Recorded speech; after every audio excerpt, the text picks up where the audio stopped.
आपने कभी बनियों को अभिमान में देखा?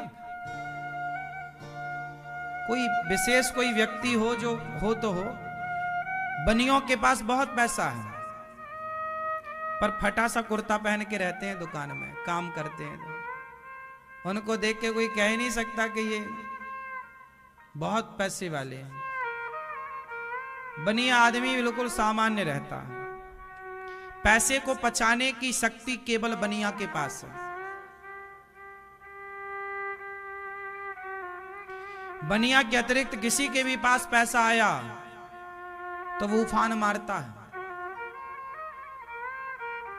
क्योंकि पैसे पचाने की क्षमता नहीं है सबके पास।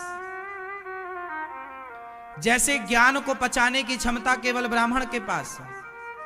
समाज में और किसी के पास ज्ञान आएगा तो वो सबके पास बैठ के अपना ज्ञान बघारेगा और वो यही कहेगा कि तुम तो बेवकूफ हो, देखो हम कितना जानते हैं। किसी के पास जरा सा ज्ञान आ जाए तो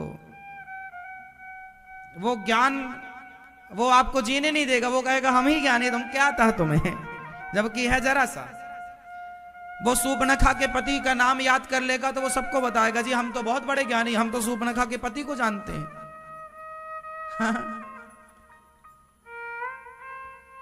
कुछ लोग होते हैं ना कि किसी किसी के बाप दादों का, उनके पिता का नाम क्या था, राम जी के पिता का नाम क्या, दशरथ जी के पिता का नाम क्या, उनके पिता का नाम क्या, तो उनको लगता देखो हम सब जानते हैं, हम बड़े ज्ञानी हैं। ब्राह्मण ज्ञान को पचा सकता है, क्षत्रिय बल को पचा सकता है, वैश्य पैसे को पचा सकता है, शूद्र सेवा को पचा सकता है। ब्राह्मण के पास ज्यादा पैसा आ जाए तो वो पचा पाना बड़ा कठिन है उसको, क्योंकि ब्राह्मण ज्ञान पचा सकता है, पैसा नहीं। इसलिए पैसा जब आपके पास आए तो आपको सरल बनना है, सहज बनना है, दिखावे में नहीं उलझना। बनिया आदमी दिखावे में नहीं उलझता। उसके पास जितना चादर होती उतना विवेक से, बहुत दिमाग से काम करता है वो। इसलिए देखा आपने, बनिया लोग अपना धन धान्य से संपन्न होते हैं, छोटी सी दुकान में भी वो खुश रहते हैं। क्यों? क्योंकि वो बहुत हिसाब किताब से चलने वाले लोग हैं, उनका फिजूल खर्चा नहीं होता। आपको भी चाहिए कि आप भी पैसे भगवान दें तो गंभीर बनो, सरल बनो।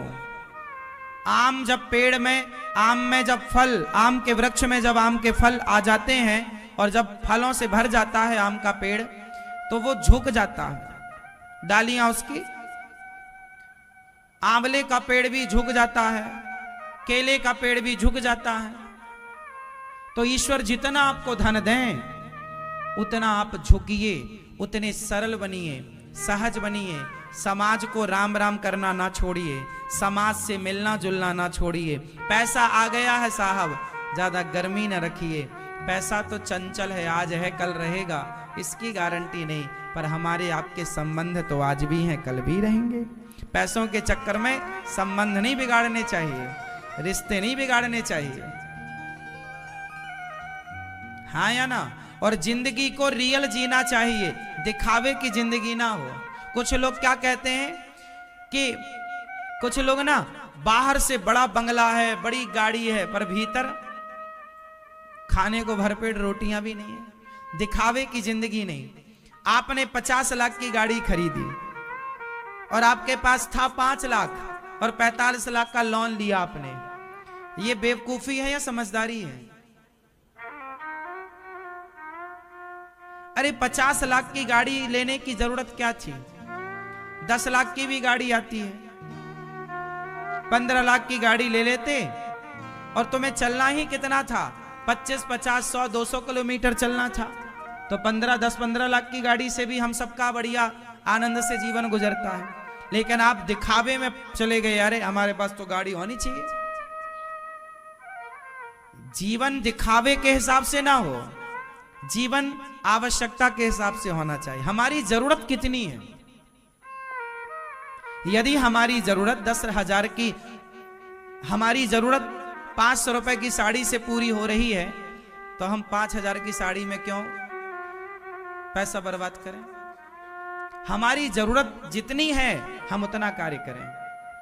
आजकल लोग जरूरतों के हिसाब से नहीं चल रहे हैं, दिखावे के हिसाब से। इतना बड़ा घर बनाएंगे, अरे घर छोटा चलेगा, बिजनेस बड़ा हो आपका, कारोबार बड़ा हो आपका, फिर घर बड़ा हो जाएगा, कोई बड़ी बात नहीं है। घर वर तो ठीक है, घर बड़ा हो अच्छी बात है, धीरे धीरे घर बने अच्छी बात है, पर कर्जा लेके 20 लाख रुपए का कर्जा लिया, चुकाया 40 लाख रुपए। ठीक है, बैंक लोन थोड़ा बहुत लेना भी चाहिए, ठीक भी है कि प्रॉपर्टी सेव हो जाती है उससे, लेकिन उतना ही पांव पसारो कि बाद में बैंक ये ना कहे कि अब हम तुम्हारा घर नीलाम कर देंगे। वो नीलामी, कुछ लोग गाड़ियां खरीद तो लेते हैं, बाद में बैंक उठा के ले जाती है, नीलाम कर देती है। घर बनवा लेते हैं कर्जा लेकर, नहीं चुका पाते, बैंक नीलाम कर। तो ये स्थितियां पैदा ना हो। कहने का अर्थ ये है, चादर जितना हो उतना पांव पसारा जाए और दिखावे के जिंदगी से बचना चाहिए। हमारा पड़ोसी कितना बड़ा आदमी है, हमारा पड़ोसी कितना धन्ना सेठ है, हमें कोई मतलब नहीं। हम जो कर रहे हैं, हमारे पास क्या है, हमें अपने को देखना है। आप देखते दूसरों को है।